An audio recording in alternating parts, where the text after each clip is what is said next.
दोस्तों, फिल्म शुरू होती है और हम जलेबी को देखते हैं जो कि पौधों की वैज्ञानिक होती है। फिर हम जलेबी की भाई फट्टू को देखते हैं जो कि एक कॉन्फ्रेंस में अमेज़न के जंगलों में पाया जाने वाला चंद्रवृक्ष की कहानी सुना रहा होता है, जिसके पंखुड़ी से किसी भी तरह की बीमारी का इलाज हो सकता है। उसके ऊपर कोई यकीन नहीं करता और उसको चला जा भोसडीके बोल के भगा देते हैं। वहां पर हम गोरा चुत्तर को देखते हैं जो कि अमरशूल नाम की एक काला पत्थर लेने के लिए वहां आया था। वहां से जलेबी वो अमरशूल चुरा के फट्टू के साथ भाग जाती है। दरअसल वो अमरशूल चंद्रवृक्ष तक पहुंचने के लिए जरूरी है, जिसकी पंखुड़ी गोरा चुत्तर अपने फौज के लिए इस्तेमाल करने वाला था। फिर सीन शिफ्ट होता है और हमें अमेज़न नदी में एक टूरिस्ट बोट दिखता है जो कि हमारे रॉकी भैया का होता है। फिर हम चुन्नीलाल को देखते हैं जिसका कर्जा ना चुकाने के लिए वो रॉकी के बोट की इंजन निकाल के ले जाता है। वहीं दूसरी तरफ जलेबी भी फट्टू के साथ वहां पर चंद्रवृक्ष ढूंढने के लिए पहुंच जाती है। वो दोनों वहां पर चुन्नीलाल को ढूंढने लगते हैं जिससे वो अपना सफर शुरू कर सके। वही रॉकी अपनी बोट का इंजन लेने के लिए चुपके से चुन्नीलाल के कमरे में जाता है। तभी वहां पर जलेबी आ जाती है और रॉकी को चुन्नीलाल समझकर उससे सौदा कर लेती है। फिर जलेबी असली चुन्नीलाल से मिलती है और रॉकी के साथ सौदा कैंसिल कर देती है। तभी वहां पर रॉकी का पालतू चीता आ जाती है और उसको देखकर सबकी गांड फट जाती है। लेकिन रॉकी उसको भगा के जलेबी को इम्प्रेस कर देता है और जलेबी और फट्टू उसके बोट में जाने के लिए मान जाते हैं। रॉकी अपना इंजन चुन्नीलाल से चुरा लेता है और वो तीनों बोट से जाने लगते हैं। लेकिन तभी वहां पर गोरा चुत्तर अपना सबमरीन लेके आ जाता है और उनके ऊपर हमला करने लगता है। रॉकी किसी तरह उसको और चुन्नीलाल को चकमा देके वहां से अपना बोट लेकर भाग जाता है। फिर रॉकी जलेबी को फ्लैशबैक की कहानी सुनाता है। रॉकी के दोस्त की बेटी बहुत बीमार थी। अपने दोस्त की बेटी की इलाज के लिए रॉकी और उसके कुछ साथी मिलकर अमेज़न के जंगलों में चंद्रवृक्ष ढूंढने आए थे। लेकिन बहुत ढूंढने के बाद भी उनको वो चंद्रवृक्ष नहीं मिला। वो लोग थक हार के लगभग मरने वाले थे, लेकिन तभी एक आदिवासियों के झुंड ने उस पंखुड़ी के रस से उनकी जान बचाई थी। फिर जब रॉकी के दोस्त ने उन आदिवासियों से उस चंद्रवृक्ष तक जाने का रास्ता पूछा तो उन्होंने मना कर दिया। इससे गुस्सा होकर रॉकी के दोस्त ने आदिवासियों के सरदार को मार डाला और उसकी बेटी को भी मारने वाला था।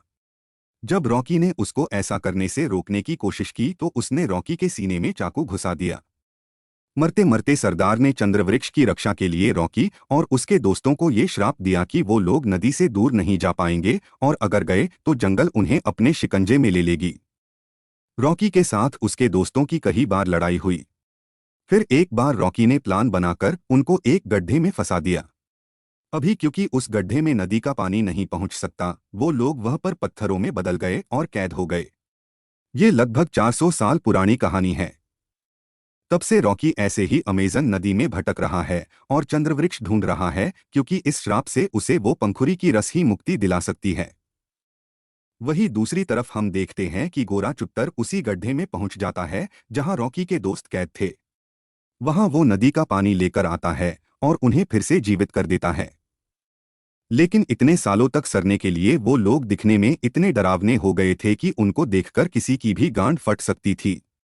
वहीं दूसरी तरफ रॉकी और जलेबी एक आदिवासी टापू में रुके हुए थे जहां उनके ऊपर रॉकी के पुराने दोस्त हमला कर देते हैं और अमरशूल छीनने की कोशिश करते हैं। फिर उनके बीच बहुत लड़ाई होती है और एंड में जलेबी वो अमरशूल लेके वहां से भाग जाती है। वही इस सब में फट्टू का पैर टूट जाता है और उसे वहीं पर छोड़कर जलेबी और रॉकी चंद्रवृक्ष ढूंढने चले जाते हैं। वही गोरा चुत्तर भी फट्टू को ढूंढ लेता है और उसके गांड में तोप डाल के उससे जलेबी और रॉकी का पता जान लेता है। दूसरी तरफ हम देखते हैं कि रॉकी और जलेबी चंद्रवृक्ष की गुफा ढूंढ लेते हैं और ठीक उसी समय वहां गोरा चुत्तर भी अपने चमचों को लेकर पहुंच जाता है। फिर वो सभी को अपना बंदूक दिखा के गुफा के अंदर ले जाता है। वहां हमें पता चलता है कि चंद्रवृक्ष एक बेजान पेड़ है और उसके ऊपर चांद की रोशनी और जड़ों में अमरशूल लगाने से वो पंखुड़ी खिलती है। फिर जलेबी वो अमरशूल लगाती है और चांदनी में बहुत खूबसूरत पंखुड़ी खिल उठती है। वही पंखुड़ी लेने के लिए रॉकी के दोस्त भी वहां पर आ जाते हैं और उन सभी के बीच लड़ाई हो जाती है। वही चांदनी धीरे धीरे वहां से जाने लगती है और पंखुड़ी भी सूखने लगते हैं।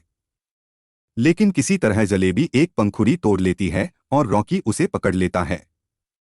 वो पंखुड़ी रॉकी चुपके से फट्टू को दे देता है और फट्टू उसे जलेबी को दे देता है, लेकिन उसके दोस्तों को लगता है कि वो पंखुड़ी रॉकी के पास ही है और उसे लेने के लिए वो रॉकी के साथ बोट में लड़ाई करने लगते हैं।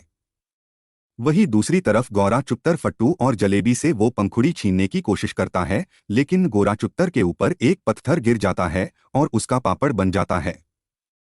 वहीं रॉकी का बोट गुफा के दीवार से टकरा जाता है और वो सब पत्थर में बदल जाते हैं। फिर जलेबी वो पंखुड़ी से रॉकी को वापस इंसान बना देती है और वो दोनों लंदन जाके अपना घर बसा लेते हैं। फिल्म के लास्ट सीन में हम देखते हैं कि फट्टू उसी कॉन्फ्रेंस में लेक्चर दे रहा होता है और वहां के लोगों से बोलता है कि उसने चंद्रवृक्ष को अपने आंखों से देखा है और ये एक सच्ची घटना है। मानना है तो मान, नहीं तो गांड मरा। और इसी के साथ ये फिल्म यही खत्म हो जाती है।